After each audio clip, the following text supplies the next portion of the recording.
The coffee in Jake Martinez's cup had gone cold 3 hours ago, but he kept sipping it anyway. Night shifts at Deep Space Station Omega were usually quiet affairs, monitoring empty space for signals that never came. The most exciting thing that typically happened was a garbled transmission from some lost cargo hauler asking for navigation assistance. That's why Jake nearly spilled his terrible coffee all over his console when every single detection array started screaming at once. "What the hell?" he muttered, pulling up the source analysis. The signal was coming from way outside human space, somewhere in the direction of the Zephyr Nebula. But that wasn't the weird part. The weird part was that it was clearly artificial, clearly intelligent, and clearly not human. Jake's hands moved across his keyboard with practiced efficiency, running the signal through every translation program the station had. Most of it came back as gibberish, but the mathematical portions were universal. Coordinates, time stamps, and numbers that made his blood run cold. Casualty figures. Millions of them. Admiral Blake to the Communications Center, Priority 1, Jake spoke into his headset, his voice surprisingly steady considering his heart was hammering against his ribs like it was trying to escape. Admiral Tom Blake arrived in the Communications Center still wearing his pajamas and a bathrobe that had seen better days.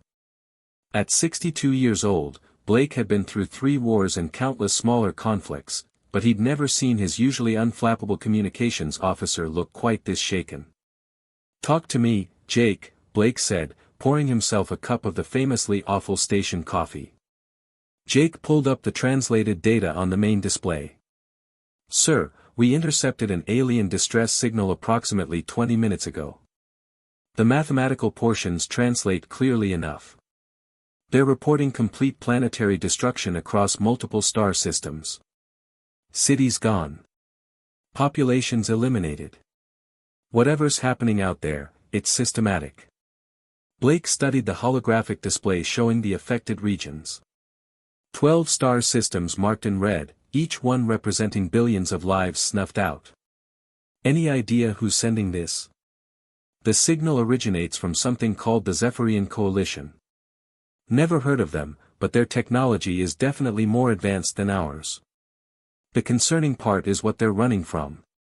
Jake highlighted another section of the translated message. "They call them Devourers. Biomechanical entities that adapt to weapons and consume entire worlds for raw materials." Blake was quiet for a long moment, sipping his coffee and staring at the tactical display. Jake knew that look. The Admiral was remembering things he'd rather forget. "Sir," Jake continued, "there's something else. This isn't just a distress call. It's a plea for help from anyone who receives it. They're broadcasting this to every corner of the galaxy. Including the quarantine zones," Blake said quietly. "Including us, yes sir." Blake set down his coffee cup with a soft clink. 50 years ago, the Galactic Council decided humanity was too violent to be trusted with galactic citizenship. Called us Deathworlders. Primitive warmongers. They quarantined our entire system and told us to stay put until we learned how to play nice. Jake nodded. Everyone knew the story. It had been taught in schools for decades as a cautionary tale about the dangers of first impressions. Now those same civilized species are being exterminated, Blake continued, and they're desperate enough to ask the violent primitives for help. The Admiral walked to the communications console and opened a channel to Earth Command. "This is Deep Space Station Omega requesting immediate conference with the Defense Council. Priority Alpha Authorization Blake 77 Delta." The response came back within minutes. Patch confirmed. Defense Council standing by. Blake looked at Jake. "Son, I want you to transmit everything we've received to Earth Command, Luna Base, Mars Defense Grid, and every other military installation in the system. Full spectrum analysis, complete translation matrices, the works." "Yes sir." "Should I flag it as intelligence gathering or potential threat assessment?" Blake was quiet for another moment, watching the red zones on the tactical display grow larger as more data came in. Somewhere out there, entire civilizations were dying while their killers grew stronger with each meal. Flag it as mobilization preparation, Blake said finally. Jake's fingers paused over his keyboard. Sir, mobilization for what exactly? For war, son. We're going to show the galaxy what Deathworlders do when someone threatens innocent people. Within 6 hours, every human military vessel in the solar system received the same message: immediate recall to Earth orbit for emergency fleet assembly. Cargo ships were retrofitted with weapons. Civilian vessels were pressed into service as troop transports. Mining ships had their industrial equipment converted into makeshift weapons systems. Captain Lisa Roberts read the mobilization order aboard her destroyer while her crew ran system checks. The message was simple and direct, the way military orders always were. But between the lines, she could read something else. 50 years of isolation were about to end, whether the galaxy wanted it or not. The sleeping giant was finally waking up. The morning sky above Zephyr Prime should have been painted in gentle blues and purples, the way it had been for thousands of years.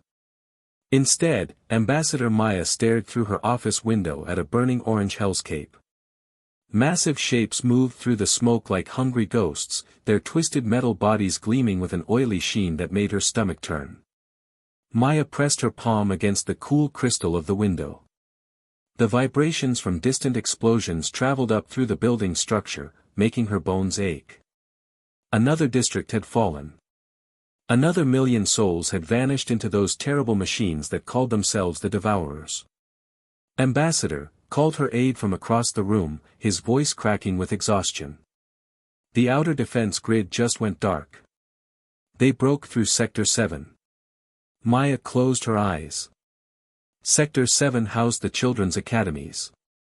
She didn't need to ask what that meant. The Devourers didn't take prisoners. They didn't negotiate. They simply consumed everything in their path and moved on to the next meal.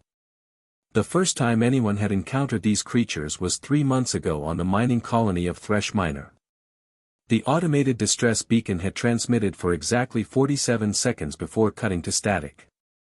When the relief fleet arrived 2 days later, they found a perfectly spherical crater where the colony had been. Even the bedrock was gone, carved out like someone had used a massive ice cream scoop on the planet itself. Since then, 12 more worlds had suffered the same fate. 12 thriving colonies with their own cultures, their own dreams, their own children playing in their own morning light. All of it gone, processed into raw material to feed the endless hunger of the swarm. Maya walked to her desk and picked up the tactical reports. The numbers told a story she didn't want to read. The Devourers adapted to everything they threw at them. Plasma cannons that worked perfectly the first day became useless the second day. The creatures learned, evolved, and improved with terrifying speed. It was like fighting an enemy that became stronger every time you hit it. Her military advisors had run out of ideas 3 weeks ago. The Coalition's greatest minds had suggested everything from biological warfare to temporal displacement fields. Nothing worked. The Devourers consumed the biological weapons and turned the temporal fields into some kind of accelerated feeding mechanism that made them grow even faster. There is one option, Maya said quietly, pulling up an ancient file that most people had forgotten existed. The Emergency Contact Protocol, established centuries ago when the galaxy was younger and more hopeful. Back when different species still believed they could trust each other. Her aide looked over her shoulder at the screen. Ambassador, that protocol was designed for contacting known civilizations. Half these star charts lead to empty systems or dead worlds. Maya scrolled through the list of coordinates. Most of them were marked with warning symbols or listed as, contact prohibited, in red text. One set of coordinates had a particularly ominous notation, quarantine zone, extreme caution, Deathworld species. The Sol system, Maya read aloud. Species designation, human. Classification, violent, unpredictable, technologically primitive. Her aide shook his head. Those are the creatures that nearly started a galactic war over some minor trade dispute. The Council quarantined them 50 years ago for good reason. Maya looked back at the window. Another explosion lit up the horizon, this one close enough to rattle the building. She could see the Devourer ships now, massive organic vessels that looked like someone had crossbred a spider with a battleship. Their biomechanical tentacles were already reaching down toward the city center. How much worse could it get, she asked, activating the emergency transmitter. The ancient beacon powered up with a deep hum that she felt in her chest. It would broadcast on every frequency, in every known language, with enough power to reach the furthest edges of the galaxy. The message would be simple because desperate messages always were. Maya spoke into the transmitter, her voice steady despite everything falling apart around her. She gave their coordinates, their casualty figures, and a basic description of what was happening to her people. Then she added something that wasn't in any official protocol. "We are dying," she said. "Please help us. Anyone who receives this message, please help us survive." The transmission went out in all directions, carrying her words across the void toward species that might care enough to answer. Toward civilizations that might have weapons or knowledge or simply the will to stand against monsters. What Maya didn't know was that her desperate plea would reach a small monitoring station in the outer rim of a quarantine system, where creatures called humans would hear an alien voice for the first time in 50 years. And humans, as the galaxy was about to remember, had very strong feelings about bullies.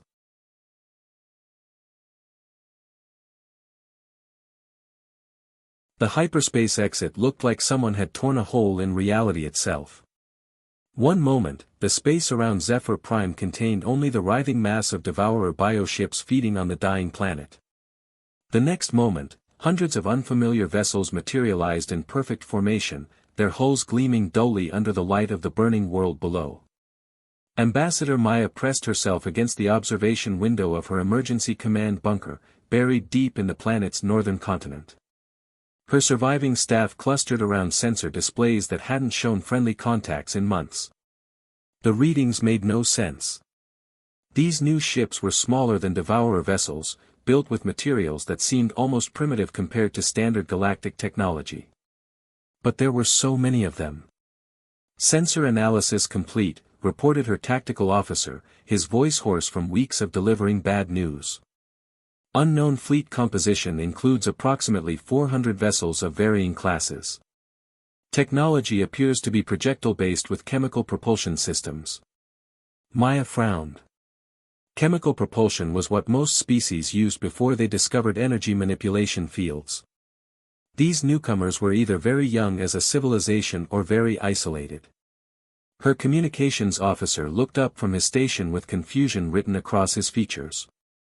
"Ambassador, I'm receiving a transmission on standard coalition frequencies. Whoever these people are, they know our communication protocols." "Put it through," Maya ordered, her heart racing with the first hope she'd felt in weeks. The voice that came through the speakers was rough, practical, and speaking in perfectly understandable coalition standard. "Unknown vessels, this is Ambassador Maya of the Zephyrian Coalition. Are you responding to our distress call?" The response came immediately, without the usual diplomatic delays or protocol requests. "Ma'am, this is Captain Mike Stevens of the Terran Defense Force. We got your message." Terran. Maya's memory banks searched for the reference. Earth. Sol System. The quarantine species that the Galactic Council had classified as dangerously violent 50 years ago. Before Maya could respond, every human ship opened fire simultaneously. The sight was unlike anything Maya had ever witnessed in her 40 years of diplomatic service. The humans didn't request tactical data. They didn't ask for safe approach vectors or negotiation zones. They simply identified the Devourer bioships and began shooting with weapons that seemed impossibly crude but devastatingly effective. Kinetic projectiles streaked through space like angry meteors, punching through biomechanical armor that had shrugged off the Coalition's most advanced energy weapons. The Devourer ships, caught completely off guard, writhed and twisted as solid metal slugs tore through their living hulls. "How are they penetrating the adaptive armor?" Maya's tactical officer asked in disbelief. On the main display, they watched human marines in bulky environmental suits launch themselves from their ships toward damaged Devourer vessels. No transport pods. No protective shields. Just humans in space suits with what appeared to be chemical-powered jetpacks, crossing the void between ships like they were jumping across a stream. Captain Mike Stevens coordinated the boarding actions from his command ship while his Marines prepared for zero-gravity combat. Unlike the elegant energy weapons preferred by most galactic species, the humans carried projectile rifles, explosive charges, and tools that looked more suited for construction work than warfare.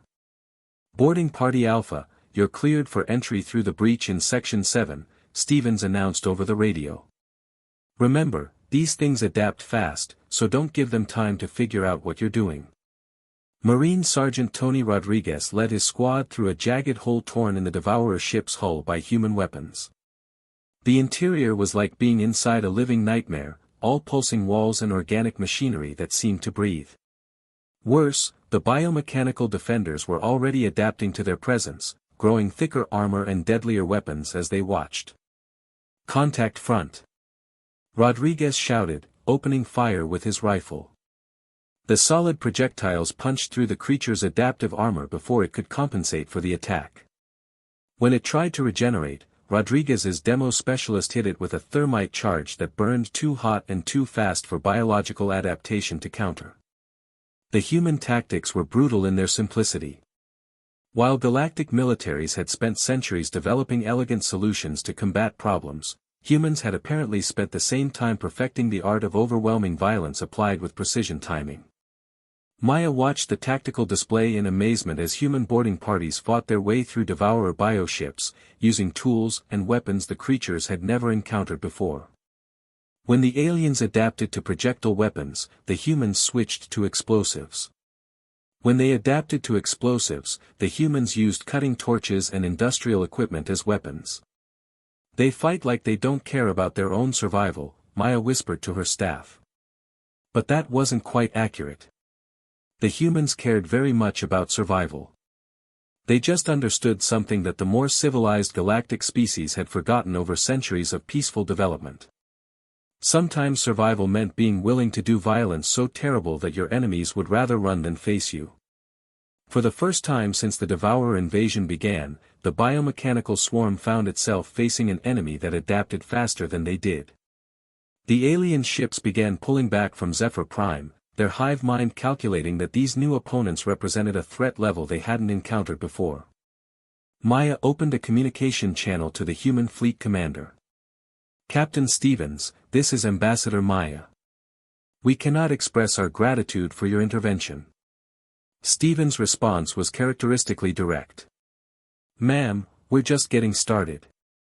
How many more worlds are under attack? The war spread across 3 star systems like wildfire, and with it came a revelation that shook the foundations of galactic military thinking. The humans didn't fight like any species the galaxy had ever encountered. They fought like a pack of apex predators that had been caged for 50 years and finally set loose. Admiral Blake commanded the expanding human fleet from his flagship, the Resolute, watching tactical displays that showed human vessels engaging Devourer bioships across multiple fronts simultaneously.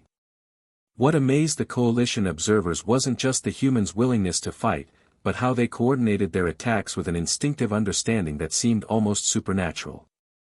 Target Priority Alpha is the feeding cluster around Kepler Station, Blake announced to his fleet commanders. Fisher, take your battle group and hit them from the port side.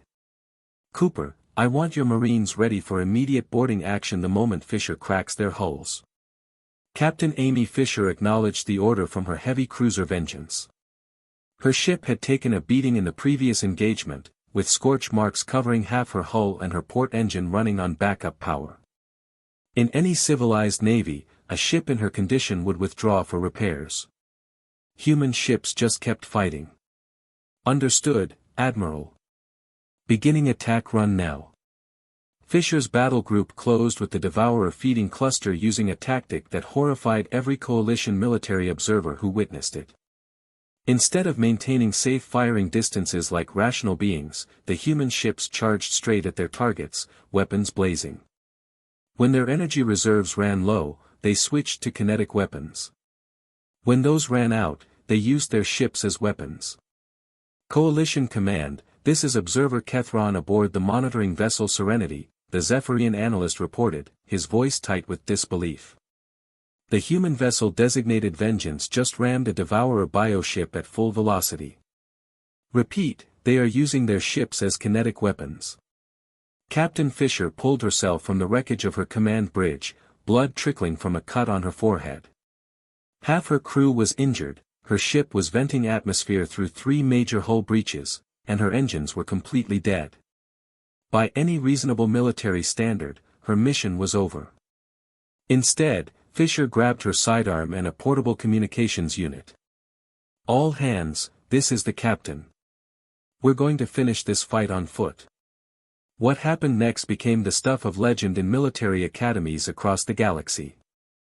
Fisher led her surviving crew members through the twisted wreckage of both ships, fighting their way into the Devourer bioship using whatever weapons they could find.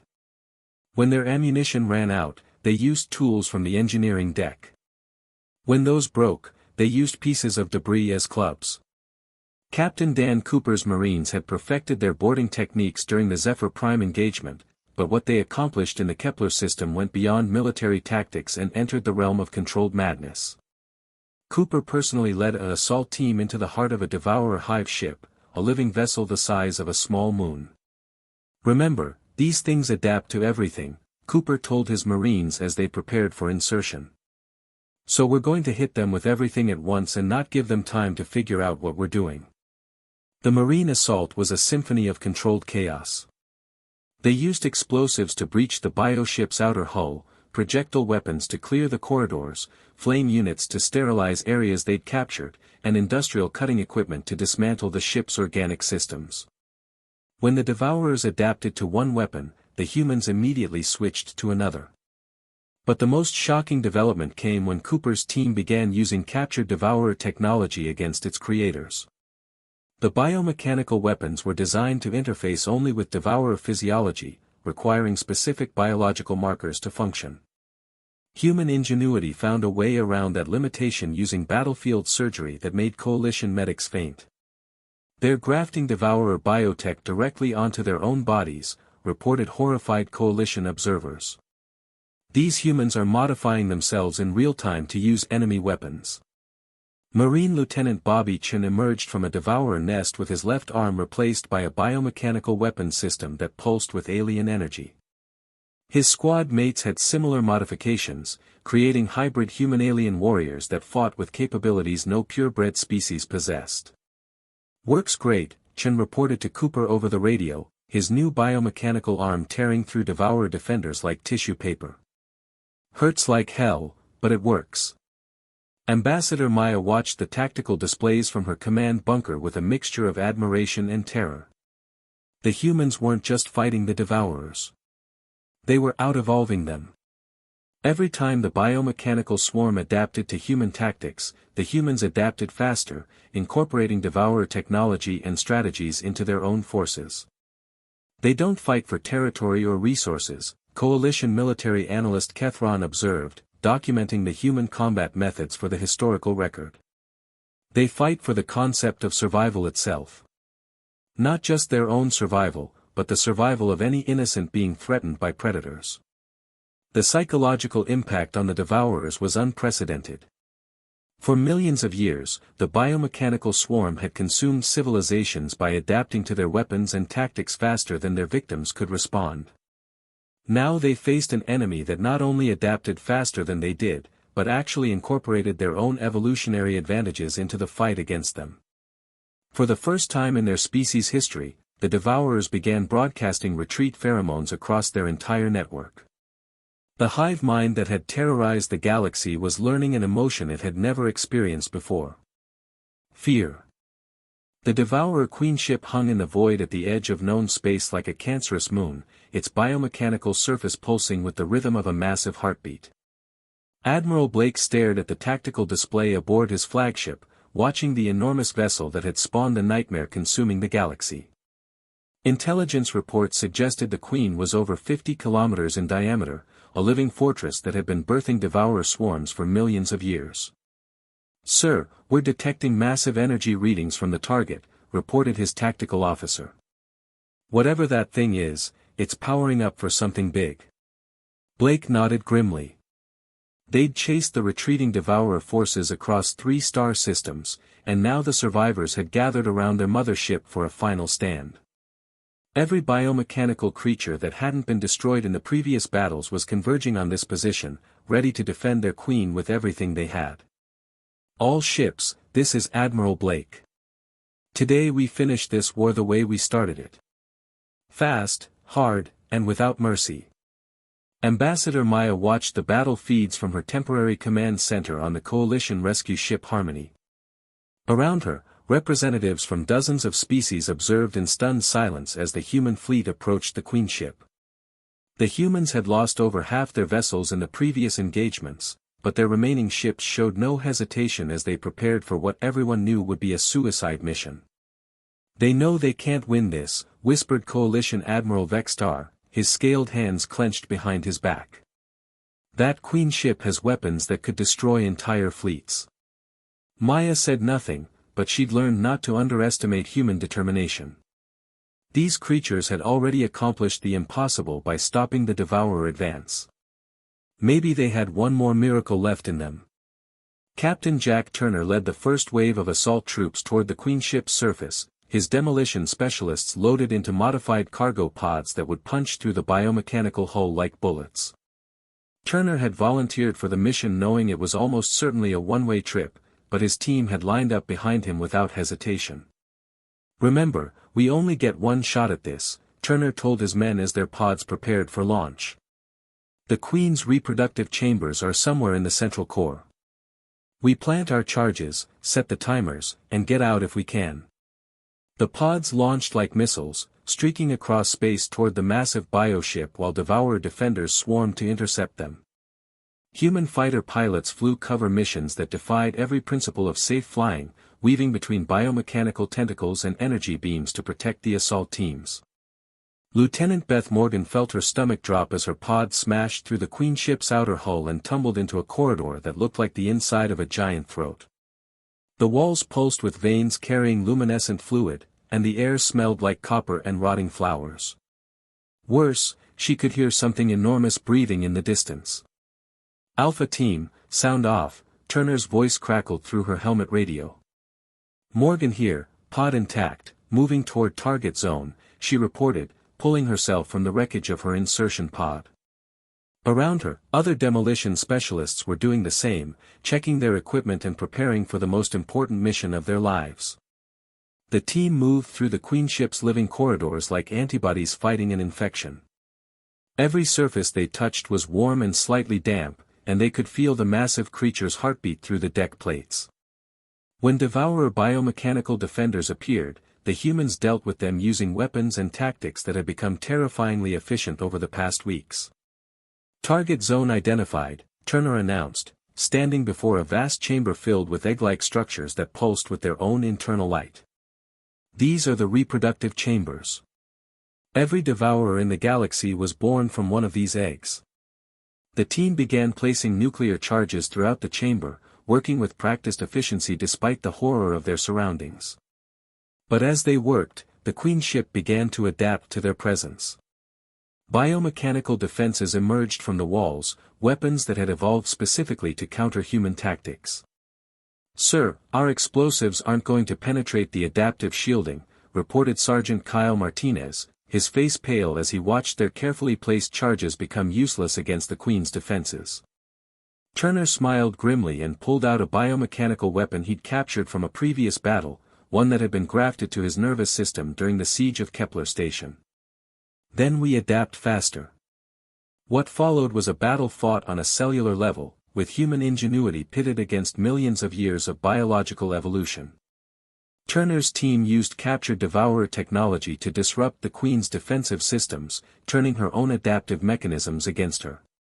When the biomechanical shields adapted to their weapons, they used the Queen's own reproductive systems to deliver the nuclear charges directly to her vital organs.